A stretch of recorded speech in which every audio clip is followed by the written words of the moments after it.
ሰላም ሰላም ውድ የጊዮን አካዳሚ ቤተሰቦች እንኳን ወደ ሰላም በሰላም መጣችሁ። ዛሬ ደግሞ እጅግ አስፈላጊ ትምህርት ይዤላችሁ መጥቻለሁ ማለት ነው። ከባለፈው የሚቀጥለውን እንዴት በ60 ቀን ብቻ እንግሊዝኛ መናገር፣ መጻፍ፣ ማንበብ እንችላለን የሚለውን ትምህርት ጀምረናል ማለት ነው።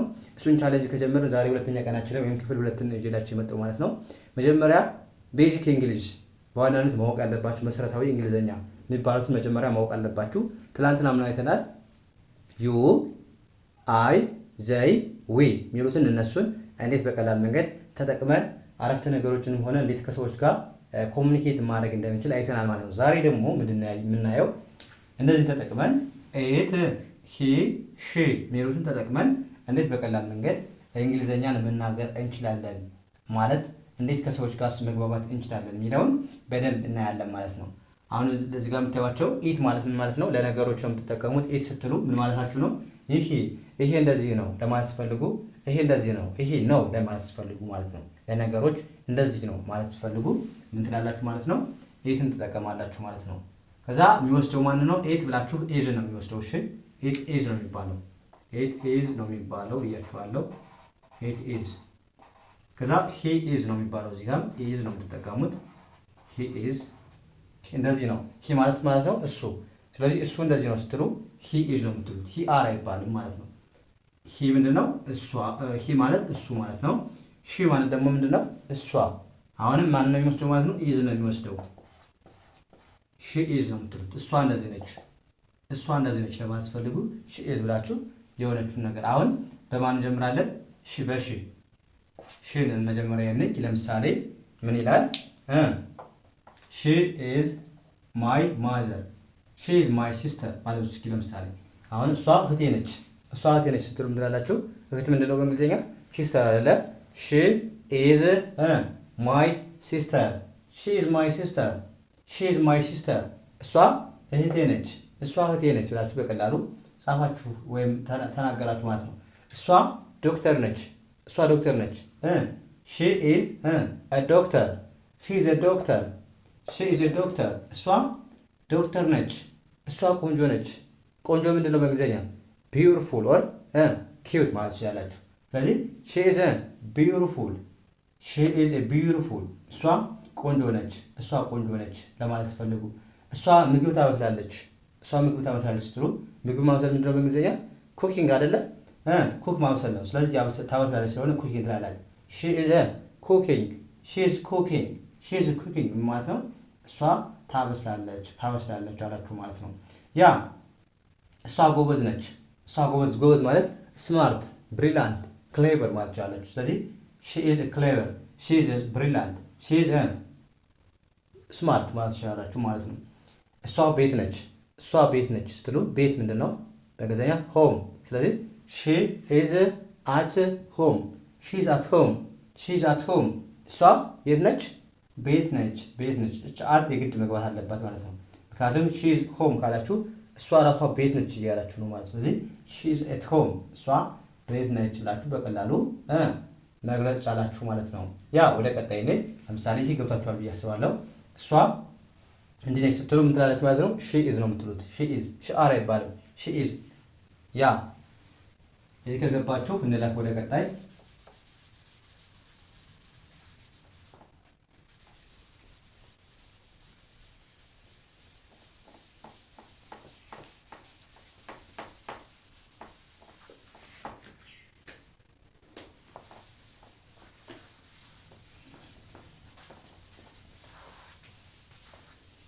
እሷ እናቴ ነች በሉ እስኪ።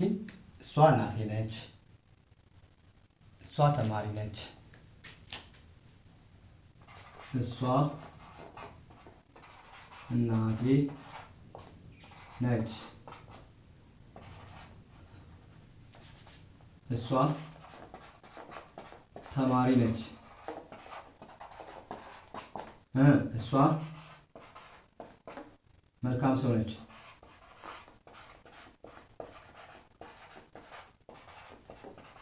ሰው ናት።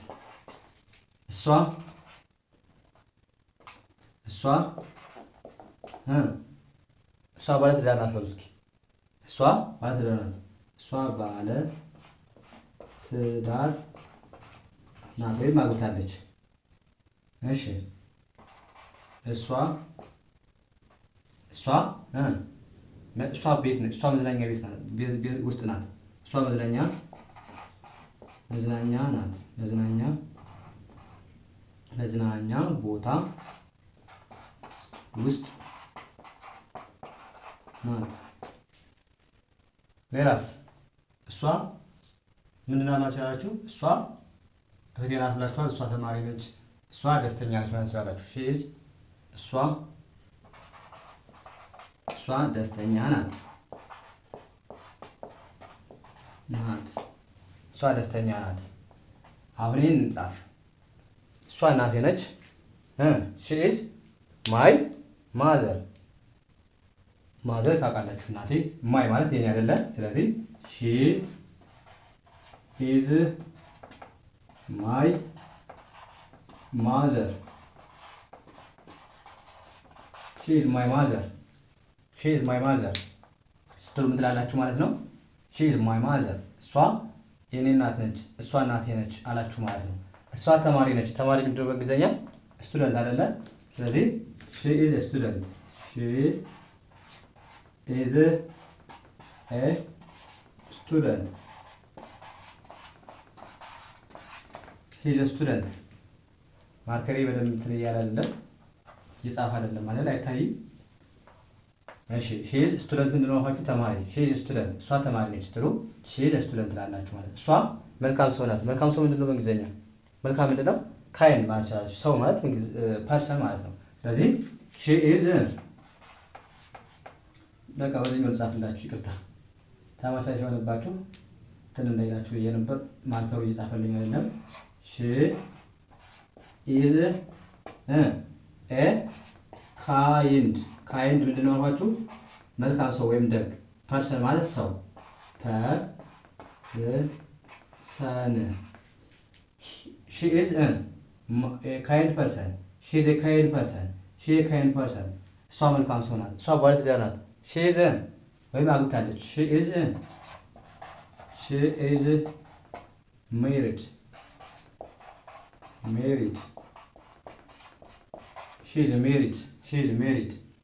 ሜሪድ። ሺ ኢዝ ሜሪድ ማለት እሷ አግብታለች እያላችሁ ነው። እሷ መዝናኛ ቦታ ውስጥ ናት። መዝናኛ ቦታ ምንድን ነው? ፓርክ። ሺ ኢዝ ኤት ፓርክ። ሺ ኢዝ አት ፓርክ። እሷ መዝናኛ ቦታ ውስጥ ናት፣ ወይም እሷ መዝናኛ ቦታ ናት። እሷ ደስተኛ ነች። ሺ ደስተኛ ምንድን ነው? ሃፒ አይደል? ሺ ኢዝ ሃፒ። እሷ ደስተኛ ነች። ስለዚህ አሁን እዚህ ጋር መያዝ ያለባችሁ ምንድን ነው? እሷ ብላችሁ የሆነችውን ነገር እሷ ስትሉ ሺ ኢዝ ነው የምትሉ። ሺ ኢዝ እሷ እንዴት ነች ለማለት ስትፈልጉ ሺ ኢዝ። ሺ አር ይባላል። ስለዚህ ሲንጉላር ስለሆነ ኢዝን ነው የሚወስድ ማለት ነው። ሂ ሺ ኢት ስትሉ ኢዝን ነው የምትጠቀሙ። ዛሬ አሁን እነዚህ ማሳያችሁ ኢት ሂ ሺ የሚሉት ምንድን ነው የሚወስዱ ማለት ነው? ኢዝ ነው። አርን አይወስዱም ማለት ነው። ስለዚህ ኢት ኢዝ፣ ሺ ኢዝ፣ ሂ ኢዝ ነው የምትሉት ማለት ነው። ስለዚህ ሺ ኢዝ ብላችሁ እሷ የሆነችውን ሺ ኢዝ ማይ ማዘር። ሺ ኢዝ ማይ ማዘር እሷ እናቴ ነች። ንገሩኝ። ሺ ኢዝ ስቱደንት። ሺ ኢዝ ስቱደንት። ስቱደንት ምንድን ነው? ተማሪ። ሺ ኢዝ ስቱደንት ስትል ተማሪ ነች ያለ ነው ማለት ነው። ሺ ኢዝ ካይንድ ፐርሰን። ካይንድ ፐርሰን መልካም ሰው ማለት ነው። ሺ ኢዝ ካይንድ ፐርሰን ማለት ነው እሷ መልካም ሰው ነች። እሷ ባለትዳር ነች። ሺ ኢዝ ሜሪድ። እሷ አግብታለች ማለት ነው። ሺ ኢዝ ሜሪድ። እሷ መዝናኛ ውስጥ ናት። እሷ መዝናኛ ቦታ ውስጥ ናት። ሺ ኢዝ አት ፓርክ። ሺ ኢዝ አት ፓርክ። እሷ ደስተኛ ነች። እሷ ደስተኛ ነች ስትሉ ሺ ኢዝ ሃፒ። ሺ ኢዝ ሃፒ ማለት ትችላላችሁ ማለት ነው። ያ እንደዚህ ያደረጋችሁ በቀላሉ ኮሚኒኬት ማድረግ ትችላላችሁ። አረፍተ ነገሮችን እንደዚህ መመስረት ትችላላችሁ ማለት ነው። አሁን እሺን ጨረስን፣ ወደ ሂ እንላለን። አሁን ሂ ማለት ደግሞ እሱ ማለት ነው። ስለዚህ እሱ እንደዚህ ነው። ከዚህ የሚቀይሩት ምንድን ነው? እችን ብቻ ነው። በሺ በምትለው ቦታ ሂን በመተካት አረፍተ ነገሮችን ይህን መጠቀም ትችላላችሁ። ስለዚህ በዚህ መልኩ መረዳት ትችላላችሁ ማለት ነው። አሁን ወደ ቀጣይ እንለፍ።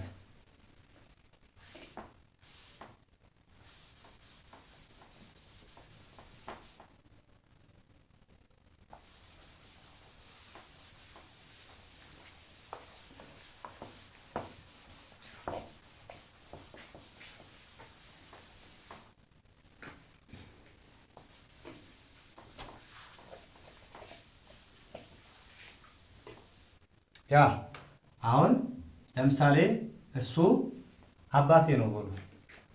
እሱ አባቴ ነው። እሱ አባቴ ነው። እሱ አባቴ ነው። እሱ ረጅም ነው። እሱ ረጅም ነው።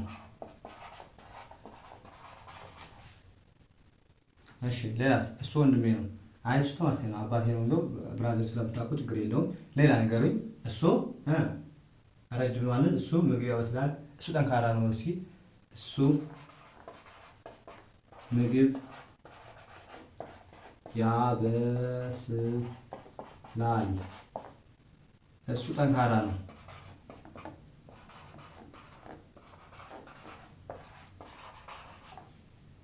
እሱ መምህር ነው።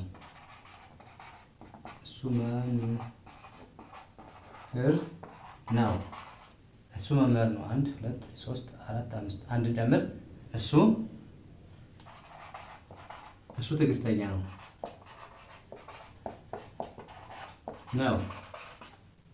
እሱ ትዕግስተኛ ነው ስትሉ እዚህ ጋር ታጠጋገቡባችሁ ይቅርታ።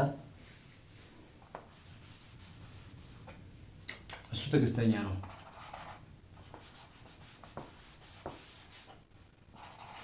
እሱ ትዕግስተኛ ነው። ትዕግስተኛ ነው።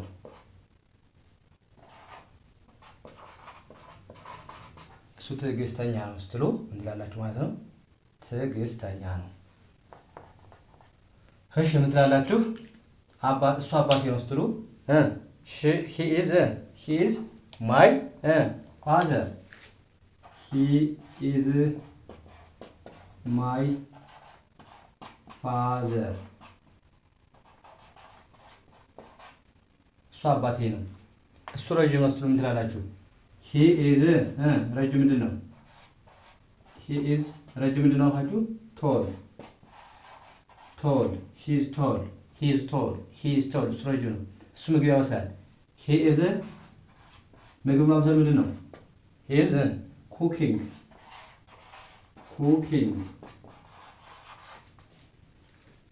እሱ ጠንካራ ነው። ጠንካራ ምንድን ነው? ስትሮንግ አይደለ? he is what? he is strong አላችሁ ማለት ነው በቀላሉ። እሱ ጠንካራ ነው። እሱ መምህር ነው። አስተማሪ ምንድን ነው? በእንግሊዝኛ ቲቸር አይደለ? he is a teacher. she is a teacher አላችሁ ማለት ነው። he is a teacher እሱ መምህር ነው። እሱ ትዕግስተኛ ነው በሉ እስኪ። እሱ ትዕግስተኛ ነው ስትሉ he is ትዕግስተኛ ምንድን ነው በእንግሊዝኛ? patience ማለት ትችላላችሁ። he is a patience እዚህ ጋር በደንብ አይታያችሁም ብዬ ይታያችኋል፣ ግን በጣም ይቅርታ በደንብ አይታይም ወጣች። ስለዚህ ምን አለን? እሱ ስንል ምን እንላለን ማለት ነው? እሱ እንደዚህ ስትሉ ምን ትላላችሁ? he is ትላላችሁ። he is ምንድን ነው? አባቴ ነው። he is my father እሱ አባቴ ነው በሉ። he is my father እሱ ረጅም ነው በሉ እስኪ። he is tall እሺ እሱ ምግብ ያበስላል በሉ እስኪ። he is cooking ምግብ ያበስላል። ኩኪንግ ማብሰል ነው። እሱ ጠንካራ ነው በሉ እስኪ። he is strong እሱ መምህር ነው። he is a teacher እሱ ትዕግስተኛ ነው። he is a patience አላችሁ ማለት ነው በቀላሉ። ስለዚህ ሂ ብላችሁ በዚህ መልኩ መግለጽ ትችላላችሁ ማለት ነው። ሂን አየን በዚህ መልኩ እንደዚህ ነው። ሂ እንደዚህ ነው እያላችሁ ሂ ኢዝ እያላችሁ የተለያየ ነገር መደርደር ትችላላችሁ ማለት ነው። ስለዚህ በዚህ መልኩ ሂ ብላችሁ ኢዝ እንደምትጠቀሙ መጀመሪያ ማወቅ አለባችሁ ማለት ነው። ከዛ አሁን ማን ያለን ኢት ደግሞ ማለት ነው ይሄ ወይም ይሄ እንደዚህ ነው ለማለት ሲፈልጉ ምን ትላላችሁ ማለት ነው? ኢት መጠቀም ትችላላችሁ ማለት ነው። አሁን ወደ ቀጣይ እንለፍ።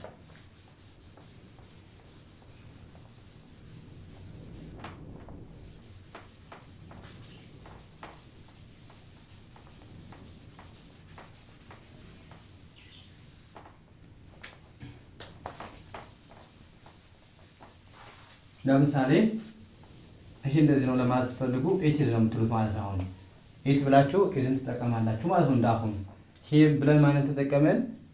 ኢዝን ተጠቀምን። ሺ ብለንም እሱ ነው ኢዝን ነው የምንጠቀመው። ስለዚህ ተመሳሳይ ነው። ኢት ኢዝ ብላችሁ ለምሳሌ አዲስ ነው በሉ እስኪ። አዲስ ነው፣ አዲስ ነው። በቃ እንትኑ ቀዩ እየጻፈልኝ አይደለም፣ በጥቁሩ ጻፍ ማለት ነው። አዲስ ነው። አሮጌ ነው፣ አሮጌ ነው። የኔ የኔ የኔ ነው በሉ እስኪ። የኔ ነው፣ የኔ ነው። እሺ የኔ ስልክ ነው በሉ እስኪ። የኔ ስልክ ነው፣ የኔ ስልክ ነው። ሌላ ስንገሩኝ። የኔ ስልክ ነው፣ የኔ ወይም ይሄ ወንበር ነው፣ ወንበር ነው በሉ እስኪ። መቀመጫ ነው፣ ወንበር ነው። ፀሐያማ ነው በሉ እስኪ። ፀሐይ ነው፣ ፀሐያማ ነው፣ ፀሐይማ ነው። ቆይ አሁን እዚህ ጋር አሮጌ ነው ስትሉ ምን ይላል? አሮጌ ነው ስትሉ እንግዲህ አዲስ ነው ስትሉ አዲስ ምንድን ነው በእንግሊዝኛ? አዲስ ኒው አይደለ? ስለዚህ ምንድን ነው የምትሉት ማለት ስትጀምሩ ኢት ኢዝ ነው የምትሉት ማለት ነው። ስለዚህ ኢት በሉ።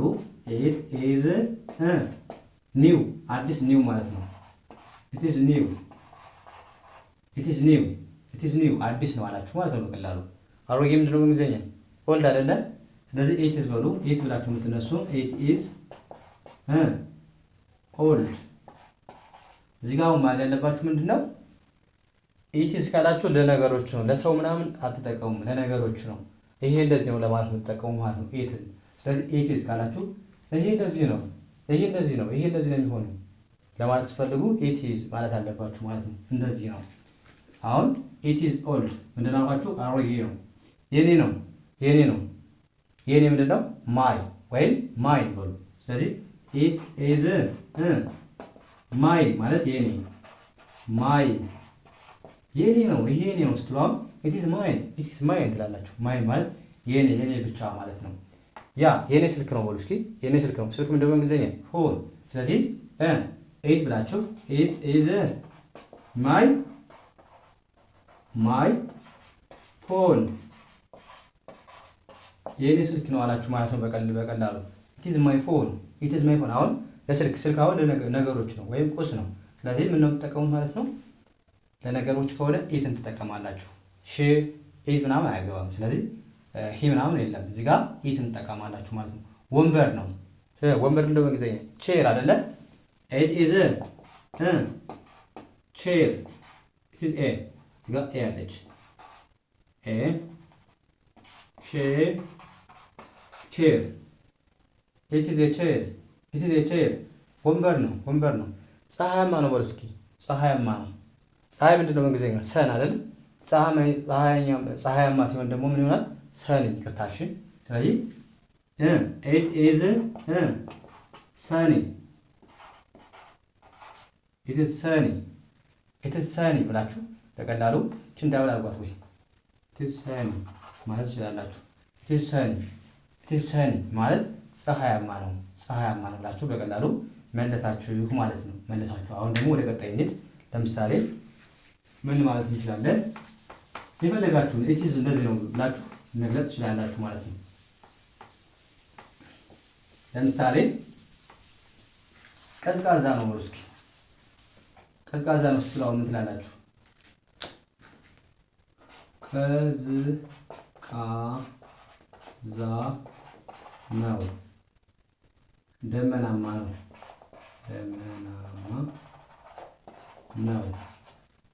ዝናባማ ነው። የአየር ንብረት ስትጠይቁ አሁን ዛሬ ምንድን ነው ስትባሉ ዝናባማ ነው። እሺ ሌላ ንገሩኝ። ፀሐያማ ነው ብለናል። ሌላ ንገሩኝ። በቃ ለምሳሌ እየዘነበ ነው በሉ። እየዘነበ ነው ስትሉስ እየዘነበ ነው። ሌላ ንገሩኝ። አሁን እየዘነበ ነው አለን። ሌላስ ጨለማ ነው በሉ። ጨለማ ነው። ጨለማ ነው። ጨለማ ነው አላችሁ። ጥሩ ነው በሉ እስኪ። ጥሩ ነው። እነዚህን አይተን እንጨርሳለን ማለት ነው። ያ አሁን ቀዝቃዛ ምንድን ነው? መጀመሪያ ቀዝቃዛ ምንድን ነው? ኮልድ ኮልድ። ስለዚህ ኢት ኢዝ ነው የምትሉት ማለት ነው። እንደዚህ ነው ስትሉ አይደለ? ስለዚህ ኢት ኢዝ በሉ። ኢት ኢዝ ኮልድ ኮልድ ምንድን ነው? ቀዝቃዛ ኮልድ። ኢት ኢዝ ኮልድ ኢት ኢዝ ኮልድ ቀዝቃዛ ነው አለን።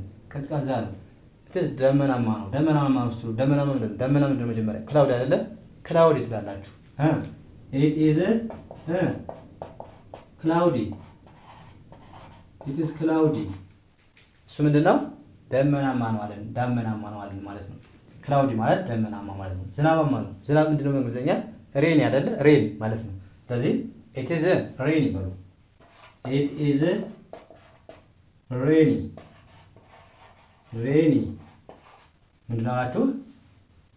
ዝናባማ ነው። ኢት ኢዝ ሬኒ ዝናባማ ነው አላችሁ ማለት ነው። እየዘነበ ነው በሉ እስኪ። እየዘነበ ነው መዝነብ። ስለዚህ እየዘነበ ነው ስትሉ ደግሞ ኢት ኢዝ ሬኒንግ ነው የምትሉት። ሬኒንግ እየዘነበ ስለሆነ አይኤንጂ ያስጨምራል ማለት ነው። ሬኒንግ እንደዚህ ነው የምትጽፉት። ኢት ኢዝ ሬኒንግ ኢት ኢዝ ሬኒንግ እየዘነበ ነው። ጨለማ ነው ወይስ? ጨለማ ምንድን ነው በእንግሊዝኛ? ጨለማ ዳርክ አይደለ?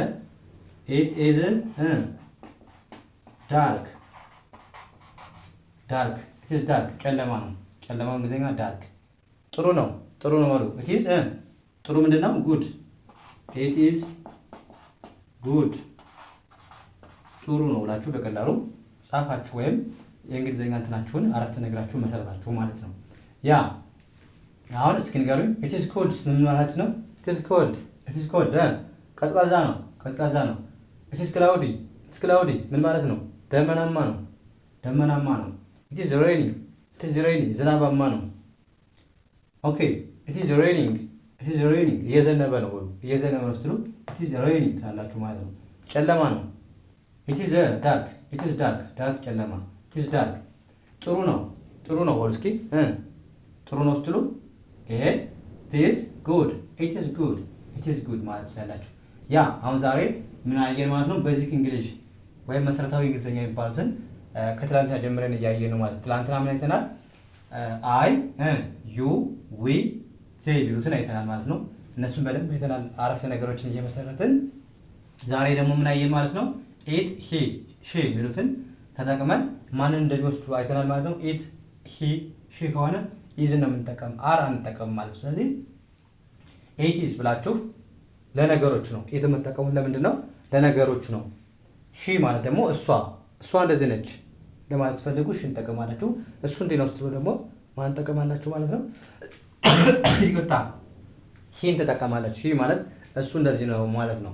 ስለዚህ እንደዚህ ያደርጋችሁ በቀላሉ የእንግሊዝኛ ክህሎታችሁን ማዳበር ትችላላችሁ ማለት ነው። ስለዚህ ከእናንተ የሚጠበቀው ምንድን ነው? የምንለቃቸው ቪዲዮዎች ተከታተላችሁ ማየት ነው። ዛሬ ሁለተኛ ቀናችን ላይ ነው። እንግዲህ በ60 ቀን ብቻ እንግሊዝኛ እንዴት መናገር እንችላለን የሚለውን ቻሌንጅ ጀምረናል ማለት ነው። እናንተም ቻሌንጁን ተቀላቀሉ፣ በደንብ ተለማመዱ ማለት ነው። በዚህ መልኩ መረዳት ያስፈልጋል ማለት ነው። ስለዚህ የዛሬ ክላሳችን እዚህ ጋር እናበቃለን። ከዛ በፊት ግን ኦንላይን ለመማር እንደነገርኳችሁ የምትፈልጉ ቤተሰቦች ቪዲዮ ላይ በማስቀመጠው ቁጥር በማንኛውም ሰዓት ደውላችሁ መማር መከታተል ትችላላችሁ ማለት ነው። ስለዚህ የዛሬ ክላሳችን እዚህ ጋር እናበቃለን። ቀጣይ በሌላ ትምህርት እስከምንገናኝ መልካም ጊዜ ተመኘሁላችሁ። ሰናይ ጊዜ